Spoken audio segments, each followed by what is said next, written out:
தென்னாட்டுடைய சிவனே போற்றி எந்நாட்டவர்க்கும் நிறைவா போற்றி. இன்றைய ஆன்மீக சிந்தனை. குலதெய்வத்தினுடைய சாபம் இருக்குதுங்க. அதை என்ன பண்ணணுங்க?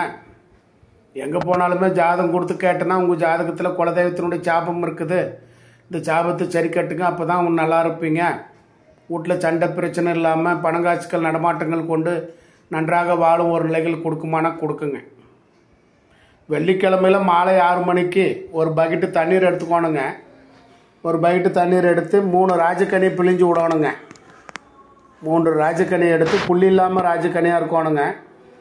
அது புளிஞ்சது பக்கெட்டு நீரில் 3 ராஜக்கனி பிழிஞ்சு விட்டு போட்டுங்க. வாசலை நன்றாக கூட்டி பெருக்கி தண்ணி தொளிக்கணுங்க. புரியுங்களா? அப்புறமா இந்த பக்கெட்டு தண்ணியில் நம்ம எலிச்சு போல புளிஞ்சு விட்டோம் இல்லையா, அந்த நீர் எடுத்து தொளிக்கணுங்க. புரியுதுங்களா? தண்ணி தொளிக்கிறோமில்ல, இதுக்கு பதிலாக இந்த ராஜக்கனி பிழிஞ்சு விட்டு நீரை தொளிச்சு விடணுங்க. அப்போ அந்த தொளிச்சு போட்டுங்க, அங்கே கோலம் போடணுங்க. கோலம் போட்டு போச்சு ரொம்ப வரைக்கும் 9 சூடம் வைக்கணுங்க. என் குலதெய்வத்தை சாபம் நீக்கி கொடுக்கணும், நாங்கள் நல்லா வாழணும் அப்படின்னு சொல்லி போட்டுங்க. வாசலிருந்து வீட்டு வரைக்கும் 9 சூடம் வச்சு போட்டு ஒன்று ஒன்றா பொறுத்து போட்டு வரணுங்க. ஊட்டமாக செய்யணுங்க. இது மாதிரி தொடர்ந்து 9 வெள்ளிக்கிழமை செஞ்சு போட்டு வாங்க. உங்கள் குலதெய்வம் எங்கே மறைஞ்சிருந்தாலுமே உங்களுக்கு கண்டுபிடிச்சிடலாங்க. வீட்டுக்கு வந்து அந்த அம்மா தங்கி போடுங்க, ஒன்றும் பயப்பட வேண்டாங்க. புரியுதுங்களா?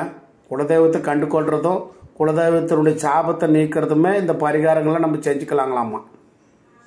அதனால் குலதெய்வத்தினுடைய சாபம் நீக்கிச்சுனாவே அந்த அம்மா வந்துடும். இல்லை வீட்டுக்கார கனவுலையே வீட்டம்மா கனவுலையே எங்கே இருக்கிற என்ன சாமின்றதும் காட்டி கொடுக்குங்களாம்மா. புரியுங்களா? அப்போ நீங்கள் வந்து இந்த ஸ்தலங்கள் இருக்குதுன்னு தெரிஞ்சுக்கலாங்களாம்.